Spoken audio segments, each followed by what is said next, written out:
There is a message that was buried, not lost, not forgotten by accident, but buried, deliberately removed from texts that reached us already incomplete, already edited, already passed through hands that had a vested interest in erasing exactly what you are about to hear. And this message does not come from a modern conspiracy, does not come from a theory invented on the internet, does not come from someone trying to sell an idea. It comes from one of the oldest and most unsettling sources in the history of human thought, and it carries the name of Jesus. But hold on, because what you are going to discover here is not the Jesus they taught you, not the domesticated, softened Jesus fitted inside a religious structure that needs you to not ask questions. What you are going to discover here is the Jesus who spoke about the Archons, the Jesus who named the forces that control this plane of existence, the Jesus who left a warning so specific, so surgical, so threatening to the power system that this warning had to be erased before it reached the hands of the people. This is not just another spirituality video. It is not a common biblical interpretation video. What you are going to see here is the reconstruction of a teaching that was suppressed, fragmented and scattered among Gnostic texts, forbidden gospels and manuscripts that barely survived to our days. A teaching that, once you fully understand it, will change the way you see reality, faith, control, and your own consciousness. Who are the Archons? Why did Jesus speak about them? Why was this specific warning removed from the canonical texts? What is happening with humanity that makes this warning more urgent today than it has ever been? These questions have answers, and the answers are here. Think about this with me for a second. If a teaching were truly harmless, why would anyone bother erasing it? Texts are lost through carelessness, through fires, through time. But texts are intentionally erased when what they contain represents a threat. And the message that Jesus left about the Archons, about the invisible rulers of this world, about the structures that imprison human consciousness, that message was a target. And like every target that is struck with precision, it left traces. These traces are in the Nag Hammadi manuscripts. They are in the Gospel of Philip. They are in the Apocryphon of John. They are in fragments that scholars spent decades trying to understand. And when you put these pieces together, when you see the complete mosaic, what emerges is unsettling in a way that goes beyond theology. It is unsettling because it makes sense. It makes sense in a way you never expected it would. Stay with me, because what comes next is the kind of thing you will not find in any Sunday sermon. There is a feeling that many people carry, but few can name. A feeling that something is not right. That the world operates according to rules that were never fully explained to you. That there is a layer of reality that is hidden, not because it is inaccessible, but because someone does not want you to see it. If you have ever felt that, you are not alone. And more importantly, you are not wrong. This video exists because that feeling has a name, it has history, it has documentation, and it has a warning, made by Jesus, that was systematically removed from the texts that reached us. A warning about the Archons, about the forces that operate between the visible and the invisible world, about what holds human consciousness in this cycle of illusion and forgetting. A warning that you need to hear all the way to the end, because each part of what I will reveal here connects with the next in a way that only makes complete sense when you get there. So if you have ever felt that there is something no one tells you, something behind official religion, behind the history you were taught, behind what you were told spirituality is, go ahead and hit the like button on this video right now. Press the subscribe button here on the channel if you are not yet subscribed, because what comes after this video will continue this path in a way you will not want to miss. And comment the word Archons down below if you are ready to go to the bottom of this story. I want to see who is here and present, who is truly willing to listen. If what you are hearing right now has already changed something inside you, imagine what is in the digital book I left in the first pinned comment. It is not a summary of what you will see here. It is what does not fit in a video. Access it now. It could be taken down at any moment. To understand the warning Jesus left about the Archons, you first need to understand where that word came from and what it meant to the people who used it. Archon, from the Greek archoi, literally means ruler. One who is at the beginning, one who holds primordial authority. In ancient Greece, Archons were magistrates, administrators of the state, figures of public and recognized power. But when this term migrated into the vocabulary of the Gnostic currents of the first centuries of Christianity, it carried with it something far darker, far broader, and far more unsettling than any political office. For the Gnostics of the early centuries, especially for the Valentinian and Sethian schools, Archons were not human beings. They were entities, spiritual powers that governed the intermediate spheres between the material world and the realm of pure light, what they called the pleroma, the divine fullness. Each Archon ruled a layer of the cosmos, one of the 7 or 12 planetary spheres that, according to this cosmology, surround the Earth like the layers of an onion. And each Archon had a specific function: to keep souls imprisoned within the cycle of material existence, to prevent the divine spark within each human being from recognizing its origin and returning to its source. What makes this extraordinarily relevant is that this was not a fringe thought from an isolated group of eccentrics. Gnosticism flourished in the first 2 centuries of what we call the Christian era, in Alexandria, in Antioch, in Syria, in Rome. Valentinus, one of the most sophisticated Gnostic thinkers, taught in Rome around the year 150 and was for decades considered a legitimate candidate for the Roman episcopate. Basilides taught in Alexandria. Simon Magus, mentioned in the Acts of the Apostles itself, was considered a precursor to these currents. These ideas circulated in the very same environments where early Christianity was being formed. And here begins the problem that the scribes and bishops did not want you to know about. When the first compilers of the biblical canon in the 2nd and 3rd centuries began the process of deciding which texts would be included and which would be excluded, one of the unstated but operationally very clear criteria was this: any text that described the Archons in detail, any text that presented Jesus speaking directly about the structures of spiritual control over humanity, any text that gave the common reader the key to understanding the imprisonment of consciousness, that text was dangerous. Not merely theologically impure, politically dangerous, because the people who know they are being controlled are a people far more difficult to control. The Nag Hammadi manuscripts, discovered in Egypt in 1945, changed everything we knew about this process. That collection of 52 texts, buried in ceramic jars around the year 380, represented an open window into a universe of early Christian teachings that had been systematically suppressed. Among them were the Gospel of Thomas, the Gospel of Truth, the Apocryphon of John, and the Secret Book of John, which contains one of the most detailed descriptions of the Archons ever recorded, placed directly in the mouth of Jesus in a post-resurrection revelation to John, the son of Zebedee.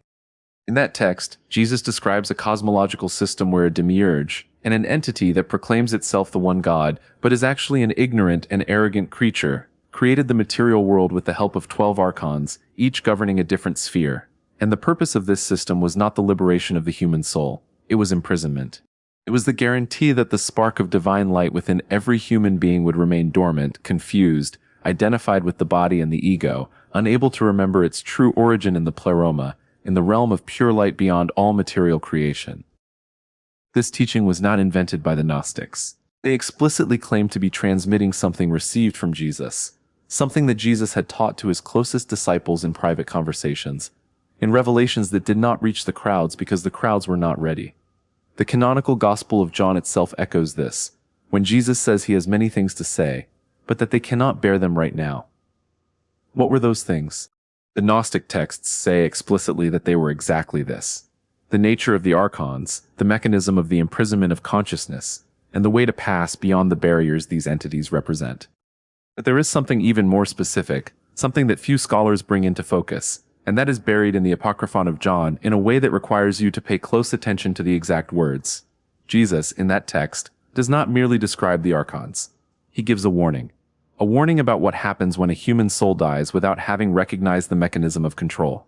He describes what the Gnostic texts call haimarmene, fate, the conditioning system the Archons use to recycle souls back into material existence, without memory, without access to accumulated knowledge, without the capacity to resist. And Jesus says, with disturbing precision, that this cycle can only be broken through true knowledge, through what the Gnostics called gnosis, which is not merely intellectual information, but an interior, visceral recognition of the true nature of the self and reality. If this message has strengthened your faith, brought peace to your heart, or helped you in any way, know that you can also help us continue spreading content like this. Producing these messages requires time, dedication, and a great deal of work to bring words of hope to more and more people. If you feel in your heart the desire to support this mission, I left a link in the first pinned comment. Any contribution, regardless of the amount, helps us continue this work and reach lives around the world. May God multiply twofold everything you sow with love. This places Jesus' message about the Archons in a completely different context than official religion offers. It is not a theological abstraction. It is a map of the way out. And that map was taken from your hands before you could use it. The most explicit warning of Jesus about the Archons, what can accurately be called the last warning, appears in fragments distributed among the Apocryphon of John, the Gospel of Philip, and a less cited text called the Hypostasis of the Archons. When you read these three documents in parallel, when you align the passages that describe the same teaching from different perspectives, what emerges is a specific, technical, almost surgical instruction about how a human consciousness must behave at the moment of death in order not to be captured by the Archons and recycled back into the system. Does that sound strange? Does it sound unsettling? It should. Because what Jesus is describing in these texts is not a theology of comfort. It is a theology of resistance. It is a teaching for spiritual warriors, not for people who simply want to feel good on Sundays. In the Apocryphon of John, Jesus describes the Archons with specific names. Yaldabaoth is the first, the most powerful, the demiurge who calls himself jealous and declares that there is no other God besides himself, a phrase the Gnostics identified directly with passages from the Old Testament. Below him are 12 Archons, each associated with a quality of the human psyche that functions as a chain.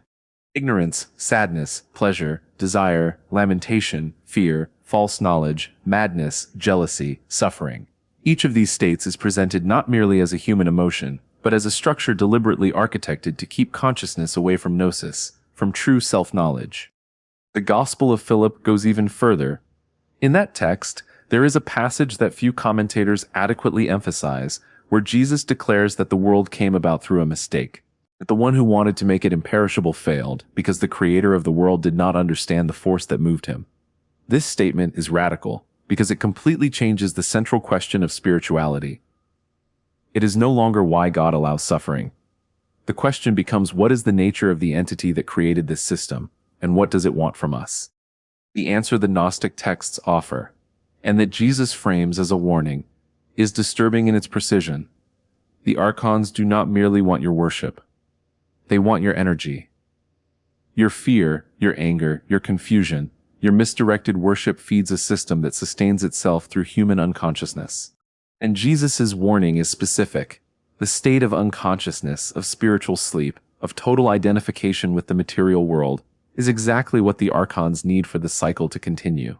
There is a detail that almost always goes unnoticed when scholars discuss these texts, and it is the key to understanding why this specific warning was removed from the canon. In the Apocryphon of John, there is a passage where Jesus describes what happens to a soul that arrives at the borders of the archontic system after death without the necessary knowledge. The Archons appear to it in forms it recognizes, as authority figures, as beings of light, as spiritual guides. And the soul that does not have the knowledge to discern goes with them, back into the cycle of reincarnation, without memory, without autonomy. But the soul that has the knowledge, that recognizes the game, that is not impressed by appearances, that soul passes through. It traverses the 7 spheres of the Archons, pronouncing what the texts call words of power, affirmations of divine origin that the Archons cannot contradict, because they are true. It declares that it belongs to the realm of light, that it is not a product of this system, that the spark within it is older and more real than any archontic authority. And the Archons step back, because they have no power over those who truly recognize themselves. That is the warning. That is what was erased. Not the idea that there is life after death. Not the idea that there is judgment. Those ideas were kept, because they create a psychology of submission. What was erased is the technical instruction on how human consciousness can navigate beyond the control system. What was erased is the information that would give every person the power to not depend on any institution, any priest, any hierarchy for their own spiritual liberation. Think about what this means from a political and institutional standpoint. If Jesus' teaching included specific instructions so that each individual could achieve liberation on their own, without intermediaries, without rituals controlled by a priestly class, without dependence on an institution that held access to the sacred, that teaching made the Church, as an institution of power, completely unnecessary. And an institution that perceives its own impending uselessness does not preserve what makes it useless. Some people watch, enjoy, and move on. Some people want to go deeper. If you are the second type, the digital book is in the first pinned comment. Click now. The suppression of Gnostic texts was not a casual process. It was a campaign. Irenaeus of Lyon, a bishop of the late 2nd century, wrote 5 volumes titled Against Heresies, dedicated to cataloging and refuting Gnosticism. What is interesting is that without Irenaeus, we would not know of the existence of many of these texts. He quoted them to refute them, and in those quotations preserved exactly what he wanted to destroy. Tertullian, Hippolytus, Epiphanius, all did the same. An entire library of forbidden teachings survived inside the books written to condemn them. The Council of Nicaea in 325 was the moment when the Christian canon began to be officially delimited, but the process had already begun much earlier. Athanasius of Alexandria, in his Paschal Letter of 367, lists for the first time the 27 books that today make up the New Testament and orders the monks under his jurisdiction to destroy all other writings. Archaeologists believe that it was in response to this order that the monks of a monastery near Nag Hammadi buried their sacred texts in ceramic jars in that desert, inadvertently preserving for our eyes exactly what should have been burned. What did these texts contain that justified such urgency in destroying them? Precisely this: the cosmology of the Archons, Jesus' warning about the control system, the technical instruction on how human consciousness can free itself without needing institutional mediation. Information that, in the hands of the common people, would have made the centralized power of the church not just unnecessary, but illegitimate. And here is the connection with the present world that makes all of this more relevant than it might appear at first glance. The Archons as a concept are not merely a religious figure of speech from antiquity. They represent a pattern of structure that repeats itself. An architecture of control that operates not by brute force, but by the conditioning of consciousness, by the manipulation of perception, by the creation of belief systems that cause people to actively participate in their own limitation without realizing they are doing it.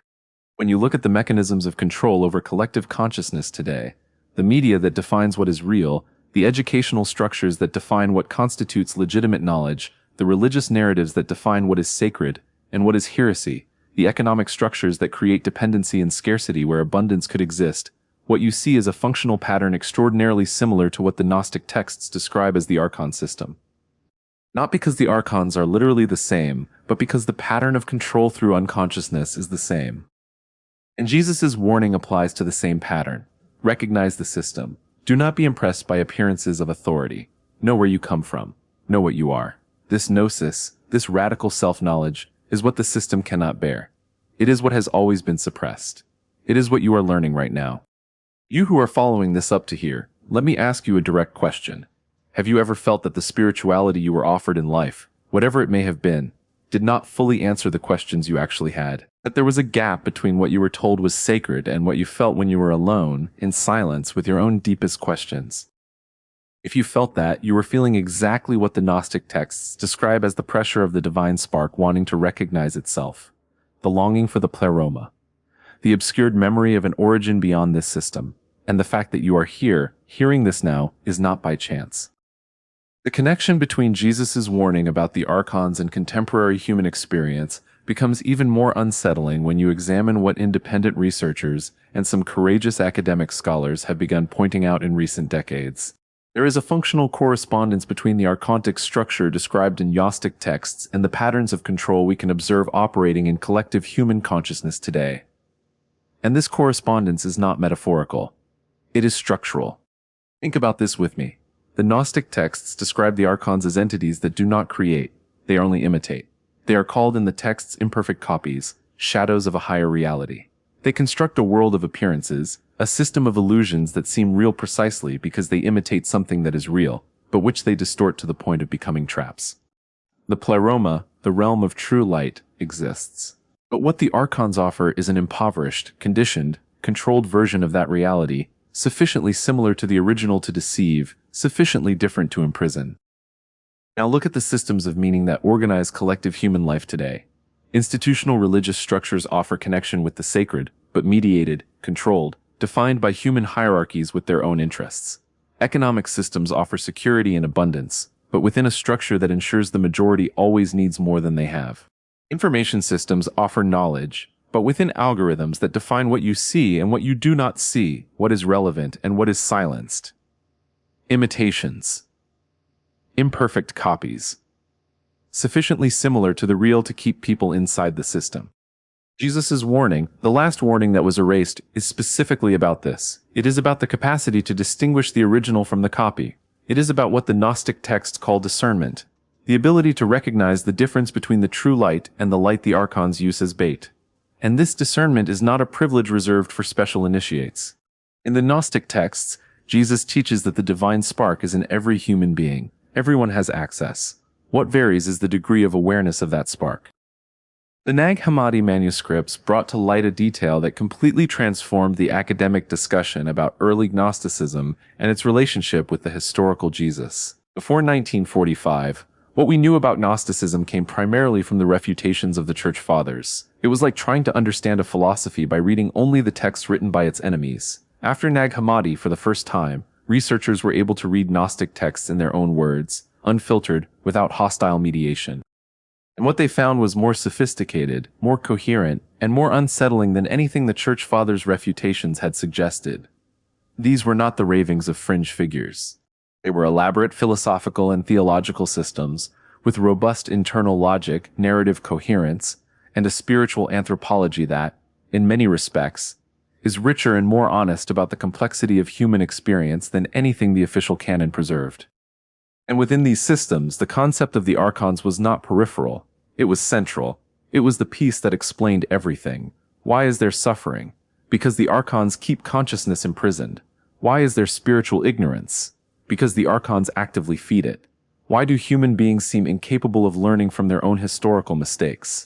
Because the Heimarmene, the fate manufactured by the Archons, recycles souls without memory, ensuring the cycle repeats indefinitely. And Jesus' warning, the warning that was erased, says precisely that this cycle can be interrupted, not by an external grace granted by a distant divinity, but by internal recognition, by gnosis, by the self-knowledge that activates the divine spark and orients it beyond the reach of the Archons. Now you who are here with me, hearing all of this, tell me something. Did you already know that there were teachings of Jesus that were deliberately removed before they reached you? Comment SIM or NO down below. I want to know how many people arrived at this point still holding that question open. And stay here, because what comes next will show exactly how this erasure was done, who benefited from it, and what remains in the texts we have today that still holds the traces of what was censored. This changes everything you think you know about the biblical canon, about the history of the church, and about what Jesus actually taught. Don't go anywhere. To understand the depth of the erasure, you need to look at the concrete evidence, not at theories. You need to look at the documents that survived, at the councils that decided what you could and could not read, at the scholars who spent decades reconstructing what was destroyed. And when you do that, the picture that emerges is unambiguous. The first piece of evidence is in the canonical texts themselves. In the Gospel of John, chapter 12, verse 31, Jesus uses an expression that standard translations have softened to the point of making it almost harmless. He says that the ruler of this world will be cast out. In Greek, the word used is archon. The ruler of this world is literally the archon of this world. The same word, the same concept, only stripped of the cosmological system that gave it full meaning. The reference survived. The context that made it comprehensible was removed. Paul, in the letter to the Ephesians, chapter 6, verse 12, writes something that is frequently quoted but rarely understood in its full radicality. He says that the struggle is not against flesh and blood, but against principalities, against powers, against the rulers of darkness of this age, against spiritual hosts of wickedness in the heavenly places. In Greek, the word translated as principalities is precisely archai, and the word translated as powers is exousiai, which literally means those who hold authority. Paul is describing a hierarchy of archetypal entities that govern the intermediate spheres of the cosmos. He is using exactly the vocabulary that Gnostic texts used to describe the archons. The reference is there, canonical, preserved, but stripped of the map that would make this information operationally useful. 1 Corinthians chapter 2, verses 6 through 8, Paul writes that he speaks wisdom among the mature, but not the wisdom of this age, nor of the rulers of this age, who are coming to nothing. And that none of the rulers of this age understood it, for if they had, they would not have crucified the Lord of glory. Once again, the word rulers is archontes. The archons did not know they were crucifying the key to the liberation of human consciousness. This passage is in the canon, preserved, but without the Gnostic context that gives it its full semantic weight. This demonstrates something extraordinarily important. The archontic vocabulary was not completely erased from the canonical texts. What was erased was the explanatory system surrounding that vocabulary. The cosmology that made this vocabulary comprehensible was removed. The result is that references to the archons are there, but without the conceptual map that would make them actionable, that would transform the information into a tool of liberation. The second piece of evidence lies in the Nag Hammadi texts themselves, specifically in what researchers call parallel passages. There are excerpts from the Apocryphon of John that present a more expanded, technically detailed version of teachings that appear in truncated form in the canonical Gospels. Jesus' discussion with Nicodemus in the canonical Gospel of John about the need to be born again, to be born of the Spirit, has a parallel in the Apocryphon of John where this idea is elaborated in far more specific terms, connected directly to the concept of recognizing and overcoming archontic conditioning. The short version was preserved. The long operational version was removed. The third piece of evidence is documentary. The Codex Chacos, discovered only in 1978 and published by National Geographic in 2006, contains the Gospel of Judas, a text that presents Judas not as a traitor but as Jesus' closest disciple, the one to whom Jesus entrusted the deepest teachings about the nature of the Demiurge and the Archons. The text presents Jesus laughing at the other disciples because they pray to the god of the Archons without knowing it. It is a devastating theological statement.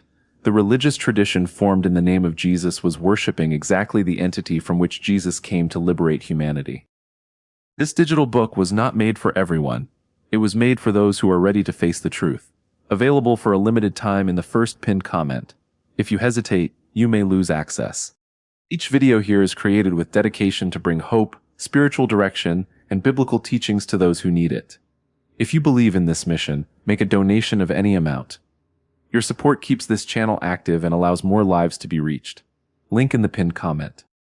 But why was this specific erasure so systematic, so deliberate, so successful that we reached the 21st century without most people even knowing these texts existed? The answer lies in something that goes far beyond theology. It lies in the economy of spiritual power.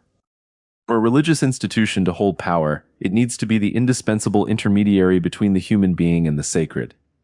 It needs salvation, enlightenment, and access to the divine to be things that cannot be attained without it. Rituals that only ordained priests can administer. Texts that only qualified authorities can interpret. Hierarchies that determine who is inside and who is outside of divine grace.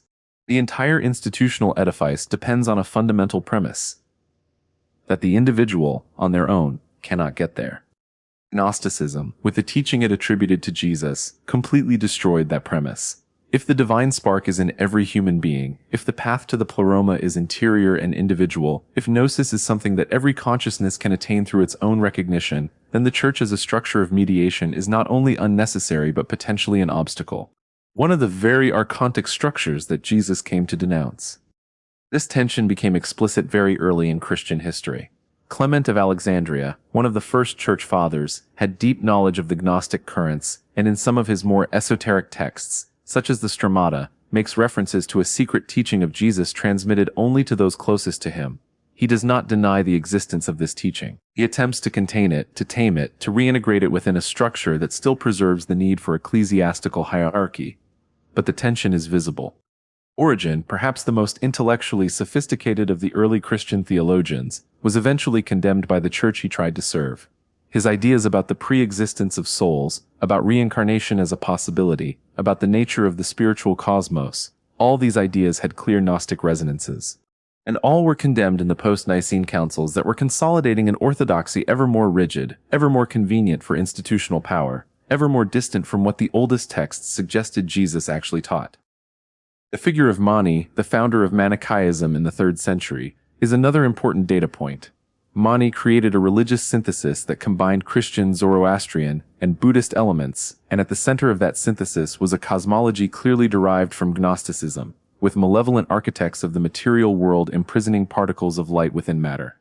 Manichaeism spread throughout the Roman Empire and reached China. It was one of the most persecuted religions in history.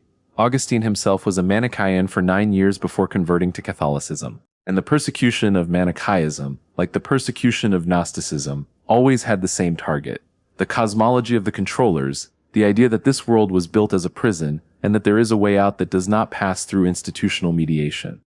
This digital book was not made for everyone. It was made for those who are ready to face the truth. Available for a limited time in the first pinned comment. If you hesitate, you may lose access.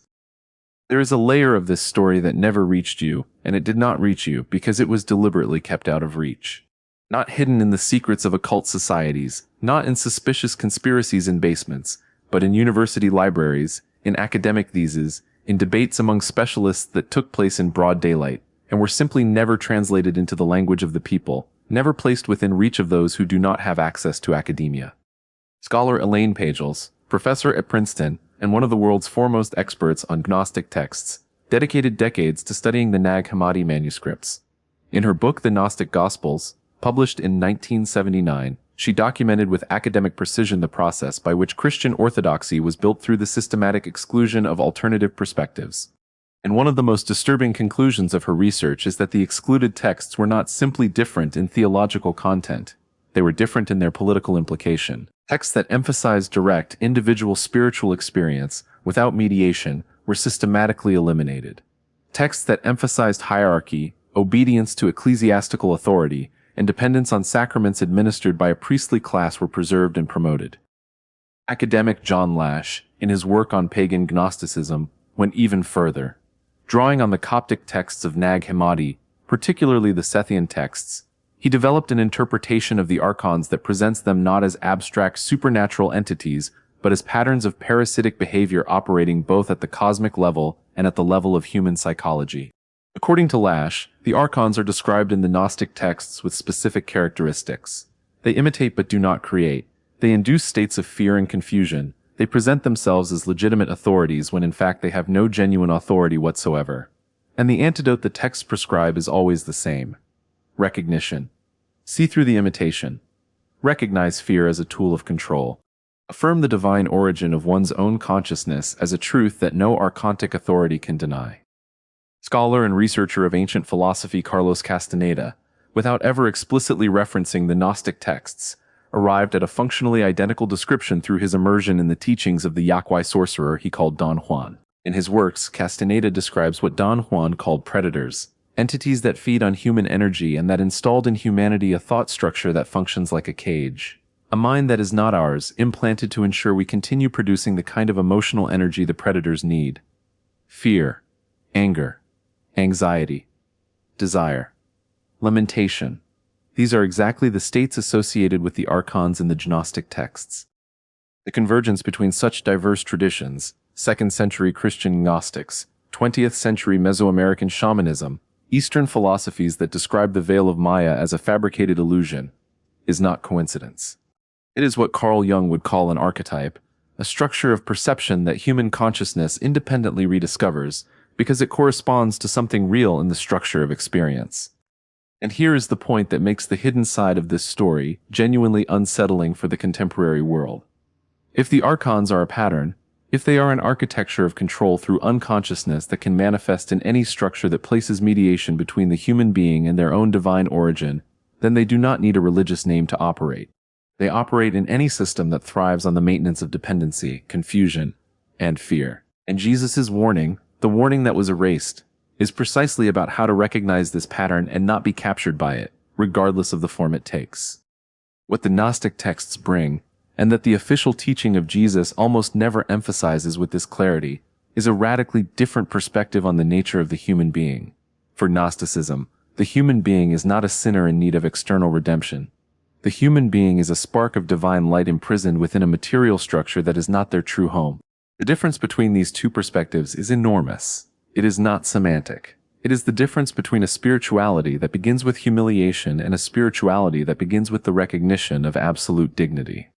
When Jesus, in the Gnostic texts, speaks about the kingdom of heaven as something that is within you, when he says that whoever drinks from him will never thirst again, when he describes gnosis as a recognition that is simultaneously new and an ancient memory, he is pointing to this perspective, not toward an external God who grants grace to those who humble themselves sufficiently, toward a divine origin that is in every consciousness and can be recognized by anyone who has the courage to look within with total honesty.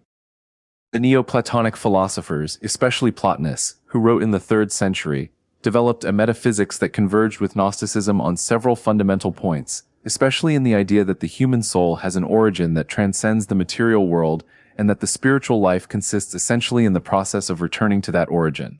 The difference between Plotinus and the Gnostics lies in the evaluation of the material world. Plotinus saw the cosmos as a legitimate, if inferior, emanation of the One. The Gnostics saw the material cosmos as a prison constructed by ignorant or malevolent entities. But both agreed on the essential point. The human being carries within themselves something that belongs to a higher reality, and the task of conscious existence is to recognize and honor that. Buddhism, independently and through a completely different path, arrived at a structurally similar conclusion. Samsara, the cycle of death and rebirth, is maintained by ignorance, by avidya, by the non-recognition of the true nature of mind. Liberation, nirvana, is not a reward granted by an external divinity. It is the direct recognition of what has always been true. And this recognition dissolves the cycle. Christian Gnosticism would say this with different words, would point to different mechanisms, would use different symbols, but the deep structure is the same. Sufi Islam, through masters such as Rumi and Ibn Arabi, developed a theology of divine love that, again without using Gnostic vocabulary, describes the human soul as an exile longing to return to its origin. The word nostalgia, in its deepest sense, is what the Sufis describe as the pain of spiritual exile. And the return is not to an external paradise, but to the recognition that the divine origin was never absent, only obscured. What all these traditions have in common, what connects them to Jesus' teaching about the Archons, is the affirmation that there is something in the human being that is more real, more fundamental, more enduring than any conditioning system that tries to define, limit, or control it. And Jesus' warning is precisely about this. Do not let any entity, any structure, any authority presenting itself as an intermediary between you and the divine convince you that you need permission to be what you have always been. This perspective has profound practical implications for the way you live your spirituality day to day, not as theological abstraction, as a concrete existential stance. If the divine spark is in you, if you are not a sinner awaiting judgment but an expression of light seeking to recognize its own origin, then every moment of inner silence, every moment of honesty with yourself, every moment in which you refuse to let fear dictate your choices, is an act of spiritual resistance to the archontic system. It is an act of gnosis. And it is here that Jesus' teaching about the Archons not merely historically interesting, but urgently relevant, because the mechanisms of control through unconsciousness have not disappeared. They have become more sophisticated, more diffuse, more difficult to identify. And the antidote remains the same that Jesus pointed to 2,000 years ago, and that was carefully removed from the text that reached you. Recognition. Discernment. The courage to look beyond the appearances of authority and ask, who benefits from my unconsciousness? If you are not yet subscribed to this channel, now is the moment. Press the button down here, because what still comes in this video and in the next ones will continue building this map in a way that each piece connects with the next. You will not want to miss this. And tell me something in the comments right now. After everything you have heard up to here about the Archons, about the teachings that were erased, about the true nature of what Jesus brought and that never reached you in complete form, do you feel that your vision of spirituality has changed? Comment yes or no down below, because the answer you give right now will say a lot about where you are on this journey, and what comes next was made specifically for those who answer yes. I want to pause here for a moment and speak directly to you. Not about history, not about ancient texts, not about cosmology. About you. About what is happening inside you right now as you listen to this. There is a reason why this content resonates. There is a reason why you did not leave at the beginning, did not leave in the middle, and are here now. It is not just intellectual curiosity. Intellectual curiosity is satisfied with a 5-minute article. What kept you here is something else. It is recognition. It is that feeling that someone is finally saying out loud something you already knew, but that you never had the words to fully express. The Gnostic texts have a name for that feeling. They call it anamnesis. From the Greek, it literally means non-forgetting. Not learning something new, but remembering something that was always true and that was only temporarily obscured. Plato used the same word to describe how the soul remembers the world of forms upon contact with beauty. Paul uses a related word when he speaks of the veil that is removed when the mind turns toward the Lord. Jesus, in the Gospel of Thomas, says that the kingdom does not come with observation, that it is not here or there, but that the kingdom of the Father is spread upon the earth and people do not see it. They do not see it. It is not that it is absent. It is that something blocks the vision. And Jesus' warning about the Archons is precisely the name of that blockage and the instruction on how to remove it. Let me ask you a series of questions. Not for you to answer to me, for you to answer yourself in the silence that exists between one sentence and the next. How many times in your life have you made a decision driven by fear, only to realize afterward that the fear had been manufactured, amplified, sustained by something external to you? How many times have you set aside an inner impulse, a deep conviction, because an external voice, an authority, an institution, a social expectation, said that impulse was wrong, sinful, illusory? How many times have you felt a spark of something more alive, more real, more true than everything around you, and immediately received, from somewhere inside or outside, the message that this spark was dangerous, that it should be suppressed, that it was not meant for you. If you answered yes to any of those questions, you know the Archons, not as a theological concept, as lived experience. Because that is what the Gnostic texts are describing when they speak of Archons, not as distant mythological figures, but as patterns that operate within the human psyche, within social structure, within every system that feeds on your unconsciousness and your fear. The Archon does not need to appear as a cosmic monster.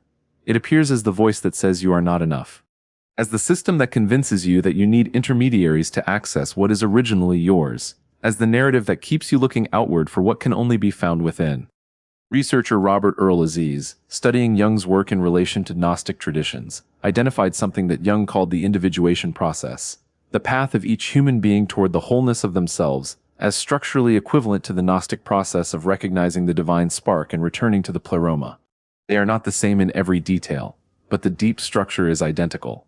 There is in every human being a true center that is constantly being obscured by layers of conditioning, and the task of conscious life is the process of removing those layers, not through the violence of suppression, but through patient recognition of their nature. What does this recognition look like in practice? It looks exactly like what is happening with you right now. It looks like hearing something and feeling, not just thinking, but feeling, that it is true. It looks like the willingness to question what was handed over as definitive. It looks like the courage to stay with an uncomfortable question instead of accepting a comfortable answer that does not satisfy. Jesus, in the texts that survive the erasure, does not ask his disciples to believe in him. He asks them to know. Gnosis is not faith in the sense of accepting propositions without evidence.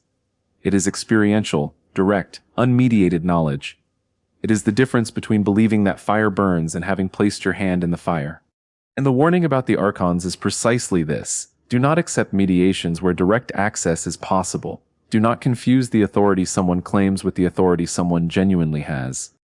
That is the reflection I want you to carry forward from here, not as doctrine, as a living question. In every area of your life, in every relationship, in every structure you participate in, ask, does this bring me closer to what I am, or does it take me away? Does this activate the spark within me or obscure it? Does this liberate me or create more dependency? These questions are Jesus' warning operating in your real life. They are gnosis in action. What you are hearing is not common information. It is a truth that few have the courage to seek. The digital book is in the first pinned comment. Click now. It can disappear at any moment. So how do you take all of this into real life? How does the knowledge about the Archons, about Jesus' erased teaching, about the mechanisms of control of consciousness, transform into something concrete, something that changes how you wake up in the morning, how you make decisions, how you experience your spirituality in everyday life? The first step is the simplest and the most difficult at the same time. It is developing what the Gnostic texts call discernment, the ability to perceive the difference between the impulse that comes from the divine spark within you and the impulse that comes from archontic conditioning. This is not abstract. There is a physical, qualitative, distinguishable feeling when you begin to pay attention. Fear has a different texture than intuition. Anxious obedience has a different quality than conscious choice. Conformity with external expectations has a different vibration than action that flows from your true center. It starts with silence, not the silence of absence of noise, but the silence of absence of compulsive narrative. The human mind, what the Gnostic texts describe as the instrument the Archons use most directly, produces a constant flow of thoughts, interpretations, judgments, fears, desires. Most of that flow is not yours. It is the result of years of conditioning by systems that had an interest in defining what you are and what you can be. When you sit in silence, when you observe that flow without identifying with it, something begins to appear beneath it. Something quieter, more stable, more real. That is what the Gnostics called the spark. That is what Jesus called the kingdom within you. The second step is the practice of refusal, not reactive refusal, not the rebellion that is merely the inverted mirror of submission, but the conscious and deliberate refusal to participate in systems that thrive through your unconsciousness. This means questioning narratives that keep you in a state of chronic fear. It means examining your spiritual beliefs with honesty and asking which of them nurtures your autonomy and which creates dependency. It means noticing when a structure, whether religious, political, economic, or social, is using your fear as fuel. The third step is what the Gnostic texts call synergia, collaboration with the recognition process. This means actively cultivating the conditions in which the spark can recognize itself. Reading texts that expand consciousness, not ones that conform it. Relationships that honor your depth, not merely your usefulness. Contemplative practices that create space for inner silence. Art, music, nature, anything that produces that state in which you stop being only the narrative about yourself and become, for a moment, pure presence. The Greek philosopher Proclus, studying Plato in the 5th century, wrote that the soul that returns to its origin does not return to a distant place, but recognizes what was always present. The journey of Gnosticism is not a journey outward, not an ascension to an external paradise. It is a journey inward, to the center of oneself where the divine spark never fully went out, it only waited to be recognized. And Jesus' warning about the Archons, the last warning that was deliberately removed from the text that reached you, is precisely this. Do not waste time worshiping what imprisons you. Do not confuse the authority someone claims with the authority that genuinely serves you. Do not seek outside what can only be found within. And above all, do not let yourself be convinced that you need permission to be what you have always been. This teaching was erased because it is dangerous to any system that needs your dependency to survive. And the fact that you are here, hearing this all the way to the end, is itself an act of gnosis. It is an act of non-forgetting, of anamnesis. The question that remains is not whether the Archons exist. The question is, what will you do with the recognition that is happening within you right now? Every day we receive messages from people who have found comfort, hope, and strength through this channel. And that is only possible because there is a community that believes in this mission. If you feel that this content has made a difference in your life and you wish to help us continue bringing this message to more people, I left a support link in the first pinned comment. Your contribution helps us keep this work active and reach even more families, homes, and hearts. If you decide to support us, know that your help is part of this mission. Thank you for walking this path with us. Everything you heard here exists because someone had the courage to bury ceramic jars in an Egyptian desert more than 1,600 years ago. Someone who knew that what they were preserving was too dangerous to survive the institutional power of the time. Someone who chose to hide rather than destroy, and who bet, correctly, that one day there would be eyes ready to read. You are part of that day. The fact that you are here, that you made it to the end, that you listened to all of this without turning it off, without dismissing it, without being frightened by the depth of what was revealed, that is not a small thing. Most people do not make it this far. Most leave at the beginning, when the first uncomfortable question appears. You stayed. And that means something about who you are and about what the spark within you is seeking. To recap what we covered together, Jesus' warning about the Archons is not a modern theory.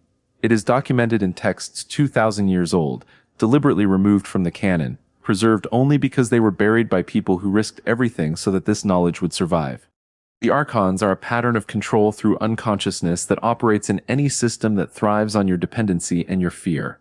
And the antidote, gnosis, radical self-knowledge, is available to you right now, not mediated by any institution, not dependent on any external authority.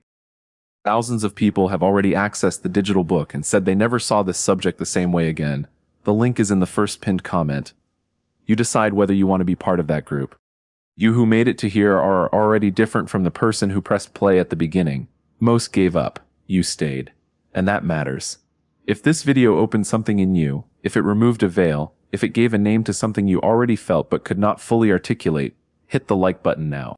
That simple gesture immensely helps this channel continue bringing content with this depth to more people who are ready to listen. Subscribe to this channel and turn on notifications, because what comes next continues this path in a way you will not want to miss. And everyone who made it to the end of this video, comment the phrase "living spark" down below. I want to see the warriors who stayed until the end. I want to see who is truly on this journey of recognition. And look at this video appearing on the screen right now. It is directly connected to what we just explored here, and it will take you even deeper into what the ancient texts preserved for those who are ready to see. Don't leave without watching it.